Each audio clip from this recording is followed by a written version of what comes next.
সবাইকে আমন্ত্রণ জানাচ্ছি জিটিভির বিশেষ স্বাস্থ্য বিষয়ক আয়োজন thyroid task force Bangladesh endocrine society আয়োজিত নোভেস্তা ফার্মা পিএলসি নিবেদিত ওয়ার্ল্ড থাইরয়েড ডে 2026 উপলক্ষে আজকের এই বিশেষ আলোচনা অনুষ্ঠানে। প্রিয় দর্শক, আপনাদের সাথে আছি আমি ডাক্তার অর্থি জোখরিফ। আজ বিশ্ব থাইরয়েড দিবস। বিশ্বব্যাপী নানা আয়োজন এবং কর্মসূচির মাঝে আমরা প্রত্যেকটি বছর এই দিবসটিকে উদযাপন করে থাকি। ঠিক তারই ধারাবাহিকতায় আমাদের আজকের আয়োজন। আজ কথা বলবো থাইরয়েড সংক্রান্ত নানা প্রেক্ষাপট নিয়ে, এবং আলোচনা করবার জন্য স্টুডিওতে আমাদের সাথে উপস্থিত রয়েছেন দুইজন স্বনামধন্য বিশেষজ্ঞ চিকিৎসক। উপস্থিত আছেন অধ্যাপক ডাক্তার ফারুক পাঠান, পরিচালক বারডেম একাডেমি, প্রধান পৃষ্ঠপোষক বাংলাদেশ এন্ডোক্রাইন সোসাইটি। ধন্যবাদ আপনাকে। আমাদের সাথে আরও আছেন ডাক্তার শাহজাদা সেলিম, সহযোগী অধ্যাপক এন্ডোক্রাইনোলজি বিভাগ, বাংলাদেশ মেডিকেল বিশ্ববিদ্যালয়, convener thyroid transports, president elect Bangladesh endocrine society. দুজনকে স্বাগত আমাদের আজকের আয়োজনে। খুব প্রাসঙ্গিক বিষয় নিয়ে শুরু করছি আজকের আলোচনা। আজ বিশ্ব থাইরয়েড দিবস। শুরু করছি স্যার আপনাকে দিয়েই, যে কি কারণে সারা দেশ সহ বিশ্বব্যাপী নানা আয়োজন এবং কর্মসূচির মাঝে আমরা প্রত্যেকটি বছরই দিবসটিকে উদযাপন করে থাকি? ধন্যবাদ আপনাকে। থাইরয়েড একটা হরমোন জনিত রোগ। যদি হরমোনজনিত রোগের কথা চিন্তা করি, প্রকোপ হিসাবে ডায়াবেটিসের পরে কিন্তু থাইরয়েড ডিসঅর্ডার। সারা পৃথিবীতে এই থাইরয়েড রোগের সংখ্যা অনেক বেশি, বাংলাদেশে কিন্তু কম নয়। যদিও সঠিক পরিসংখ্যান নেই, আমরা চিন্তা করছি প্রায় nearly 50 million people suffering from thyroid disorder in Bangladesh. এটা একটা ইম্পর্টেন্ট বিষয়। তাহলে অনেক রোগী জানে না থাইরয়েড রোগে ভুগছেন অনেক, কারণ এটা বেশিরভাগ ক্ষেত্রে সিমটমস থাকে না বলেই অনেকে জানে না। একটাই উদ্দেশ্য হলো যে এই দিবস উপলক্ষে অ্যাওয়ার করা, মানুষকে সচেতন করা এই রোগটা নিয়ে, এই রোগের ভয়াবহতা নিয়ে, এই রোগের সমস্যা কী হইতে পারে এবং কীভাবে এটাকে আমরা ধরতে পারবো এবং কীভাবে আমরা সুচিকিৎসা করতে পারবো। কারণ এটা একবার হওয়া মানে হলো ধরে নিতে পারি সারা জীবনের একটা রোগ। সারা জীবনের রোগটা কিন্তু আমরা নিয়ন্ত্রণ করতে না পারি, তাহলে আমাদের ভয়াবহ পরিণত ডেভেলপ করবে। এবং অ্যাওয়ারনেসটা ক্রিয়েট করা মূল নির্দেশ, কারণ অনেকে জানে না এই রোগে ভুগছেন।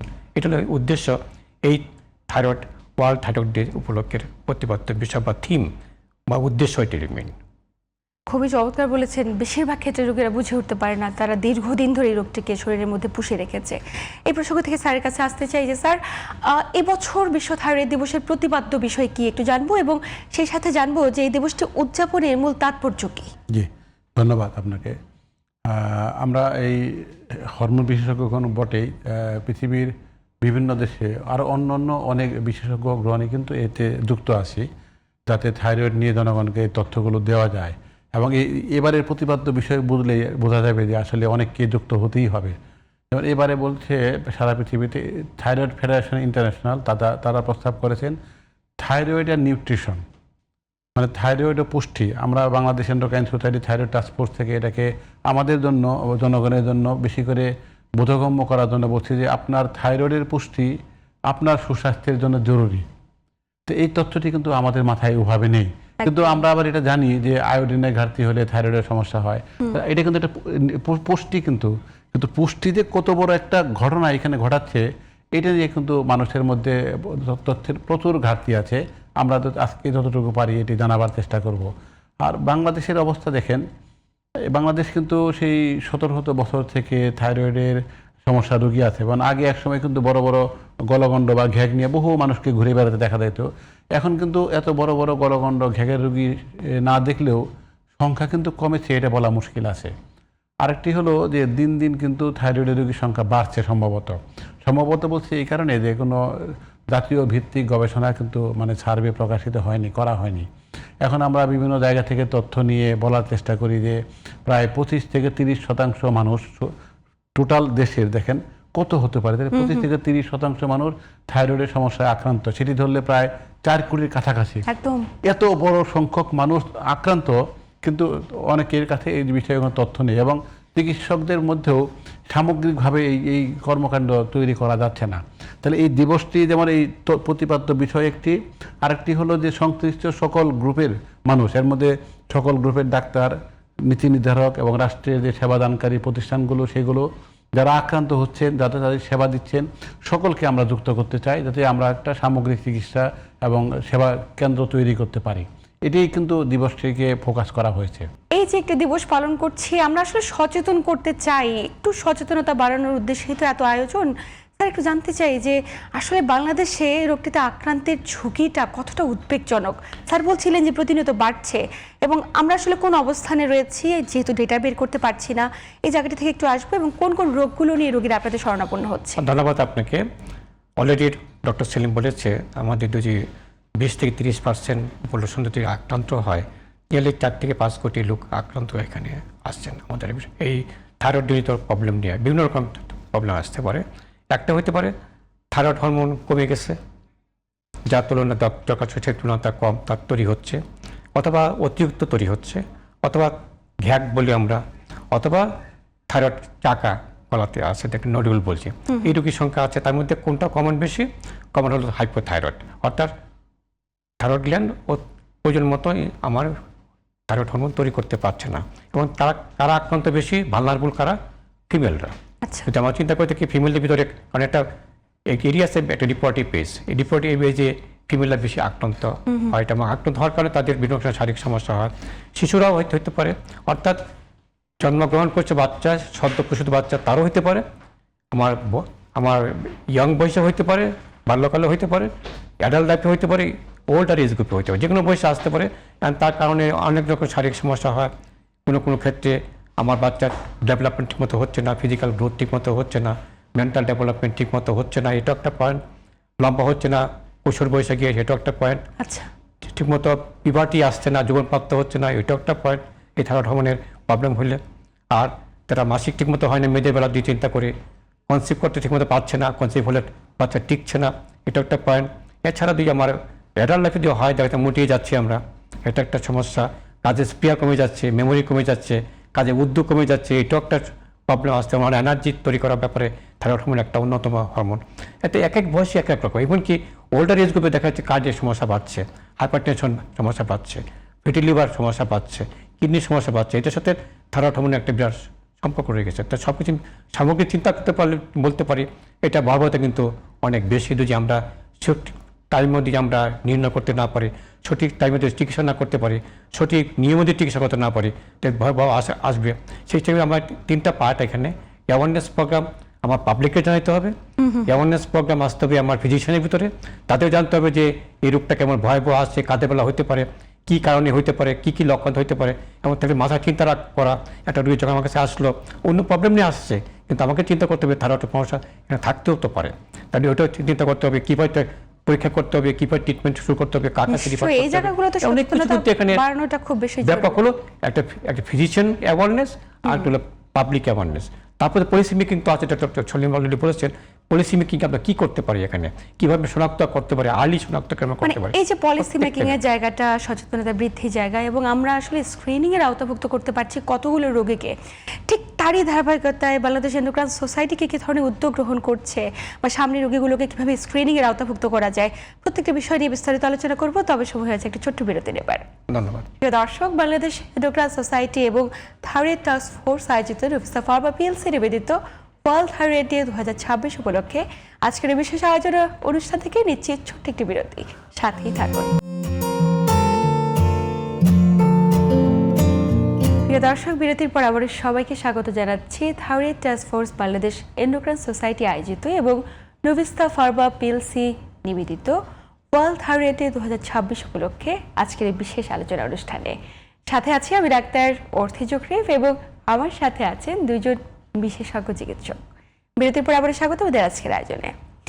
বিরতির আগে স্যার যেমনটি বলছিলাম যে এই যে ওয়ার্ল্ড থাইরয়েড ডে সেলিব্রেশন করা হচ্ছে, বাংলাদেশ এন্ডোক্রাইন সোসাইটি আসলে থাইরয়েড রোগীদের শনাক্তকরণের ক্ষেত্রে কিংবা স্ক্রিনিং আওতাভুক্ত করার উদ্দেশ্যে কী ধরনের অ্যাওয়ারনেস প্রোগ্রামের আয়োজন করেছে? ধন্যবাদ আপনাকে। আমরা শুরু থেকে স্যার এবং আমি বলতে চেষ্টা করছি যে এটা আসলে সামগ্রিক একটি কর্মকাণ্ড। আমরা একটা সোসাইটি, ছোট সোসাইটি, তার মধ্যে যতটুকু সম্ভব চেষ্টা করছি, কিন্তু আমরা যদি করছি যে বাকিদেরকেও বোঝাতে চেষ্টা করছি যে কার কার কী করতে হবে। আমরা আমাদের পক্ষ থেকে চিকিৎসকদের এখানে কিন্তু শুধু যদিও একটি হরমোনজনিত সমস্যা, কিন্তু হরমোন বিশেষজ্ঞ শুধু জড়িত তা নয়। কিন্তু অনেক রোগী গাইনি ডাক্তারের কাছে যাচ্ছেন, তাদের গলায় গলগণ্ড বা ঘ্যাক হয়েছে বা ক্যান্সার হয়েছে, তারা ইএনটি ডাক্তারের কাছে যাচ্ছেন, যাদের বৃদ্ধিজনিত সমস্যা শিশু বিশেষজ্ঞের কাছে যাচ্ছেন, অনেকের কিডনি হৃদরোগ সমস্যা হচ্ছে তাদের কাছে যাচ্ছেন। আমরা ওই জন্য যে কাজটা শুরু করেছি thyroid disorder in pregnancy and postpartum, এটা বাংলাদেশের যে ডাক্তাররা এই রুগীদেরকে দেখেন তাদের জন্য একটা গাইডলাইন তৈরি করেছি এবং গতকাল ওটা কিন্তু ওইটার দ্বিতীয় সংস্করণ আমরা প্রকাশ করেছি। আচ্ছা, কারণ আমরা এটা দিয়ে শুরু করেছি, স্যার কিন্তু শুরুতেই বলেছিলেন যে একজন মহিলা যখন সন্তান নিতে পারছেন না, সেটিও কিন্তু থাইরয়েডের সমস্যার কারণে, সন্তান ধারণ করার পরে যখন নষ্ট হয়ে যাচ্ছে সেটিও কিন্তু থাইরয়েডের সমস্যার কারণে, সন্তান যে বৃদ্ধি হচ্ছে শারীরিক, মানসিক এবং মেধা সবগুলোই কিন্তু থাইরয়েড হরমোনের সাথে জড়িত। তাহলে এটা যেহেতু সবচেয়ে বেশি গুরুত্বপূর্ণ একটি দিক, আমরা এটাকে টার্গেট করেছি এবং পরবর্তীতে আমরা ক্রমশ বাকি ওই এলাকাগুলোকেও গাইডলাইনের আওতায় আনতে চাই। দ্বিতীয় হলো বাংলাদেশের স্বাস্থ্য ব্যবস্থার সবচেয়ে বড় কাঠামো সরকারি কাঠামো, কিন্তু সেটা স্বাস্থ্য মন্ত্রণালয়, স্বাস্থ্য অধিদপ্তরের মাধ্যমে পরিচালিত হয়।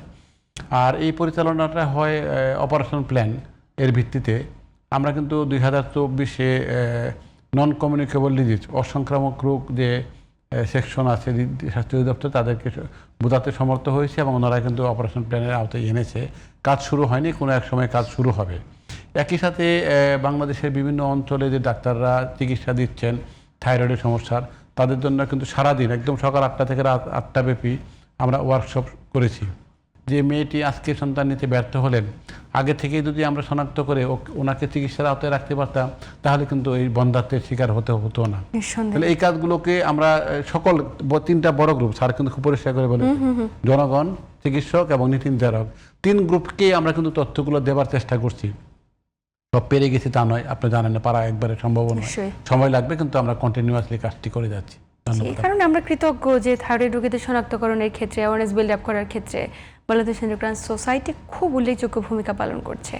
একটু স্যার আপনার কাছে আসবো, স্যারের কথার প্রেক্ষিতে যে এত গর্ভবতী নারী তারা থাইরয়েড জনিত জটিলতায় ভুগছে, অনাগত সন্তানটিকে আসলে কতটুকু ঝুঁকির মুখে ফেলছে সে বিষয়টি নিয়ে তারা অবগত নয়।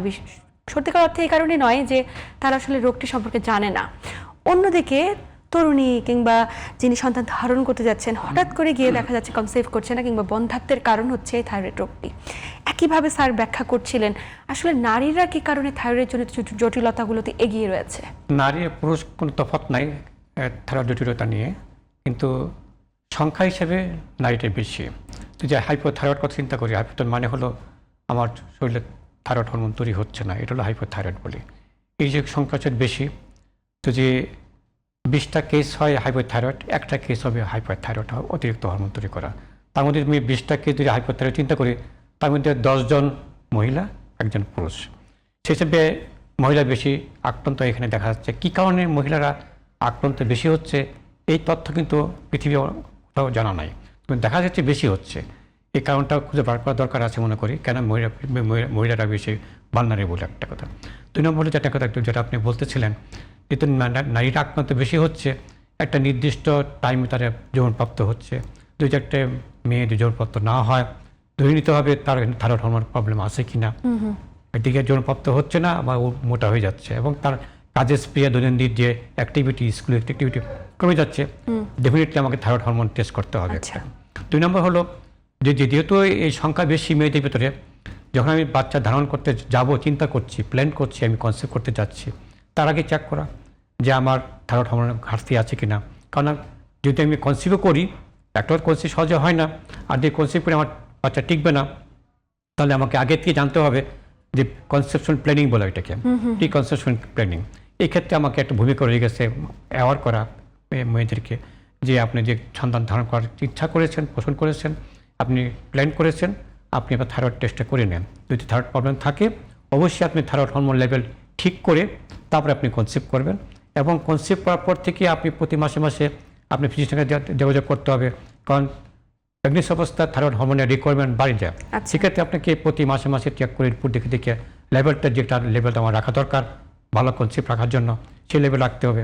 তো এই যে কথাগুলি আসছে, একটা হলো পিভার্টির পয়েন্ট, 2 নম্বর আমার কনসেপ্ট হচ্ছে না একটা পয়েন্ট, 3 নম্বর হলো কনসেপ্ট হলে আমার বাচ্চার যে অবস্টিক্যাল প্রবলেম যেগুলো হচ্ছে সেগুলো আপনি ঠিক ফাইন্ড আউট করা। এই ক্ষেত্রে আমার স্ক্রিনিং করাটা খুবই ইম্পর্টেন্ট। যেই বয়সে আসুক না কেন, একজন মানুষ ছেলে হোক মেয়ে হোক, আমাকে স্ক্রিনিং পিরিয়ডে থাকতে হবে। এবং হেলথ চেক আপ যেটা আমরা করি, আমরা সবাই জানি আমরা হেলথ চেক আপ করতে যাই, কিন্তু হেলথ চেক আপে কখনই বিশেষ ক্ষেত্রে থাইরয়েড হরমোন টেস্ট করা হয় না। যদি আমরা ইম্পোজ করতে পারি, বলতে পারি সবাইকে যে কোনো হেলথ চেক আপে থাইরয়েড টেস্টটাকে ইনক্লুড করে দেন, তাহলে একটা জিনিসটা ইম্পর্টেন্ট হয়। একদমই তাই। আর সেকেন্ড যেটা পয়েন্ট হলো আপনি শিশুর যেটা বলতাম, জন্ম হওয়ার পর থেকে থাইরয়েড গ্ল্যান্ড ঠিকমতো তৈরি না হয়, সেই শিশু লম্বা হবে না, আর ব্রেন ডেভেলপমেন্ট ঠিকমতো হবে না। ব্রেন ডেভেলপ কিন্তু 2 বছর বয়স পর্যন্ত, তারপরে ব্রেন ডেভেলপমেন্ট হয় না, তখন ফাংশন থাকে। এই ব্রেন ডেভেলপমেন্ট এবং ফাংশনের জন্য কিন্তু থাইরয়েড অন্যতম। সো আমরাও চাই এই অ্যাওয়ারনেস ক্রিয়েট করা among the people, among the policy maker, among the physician. সদ্যপুষ্ট বাচ্চা একটা টেস্ট করতে হয়, থাইরয়েড টেস্ট করো।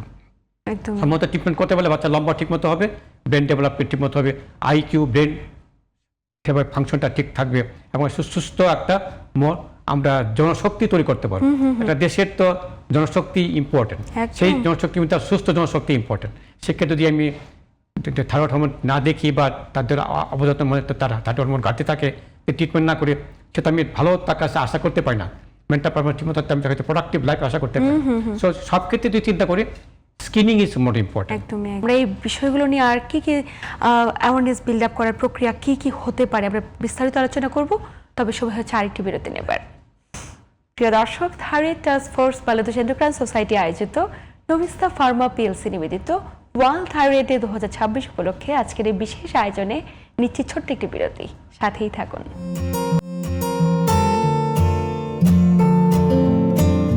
দর্শক, বিরতির পর আবার সবাইকে স্বাগত জানাচ্ছি thyroid task force Bangladesh endocrine society আয়োজিত নভিস্তা ফার্মা পিএলসি নিবেদিত ওয়ার্ল্ড থাইরয়েড ডে 2026 উপলক্ষে আজকের এই বিশেষ আলোচনা অনুষ্ঠানে।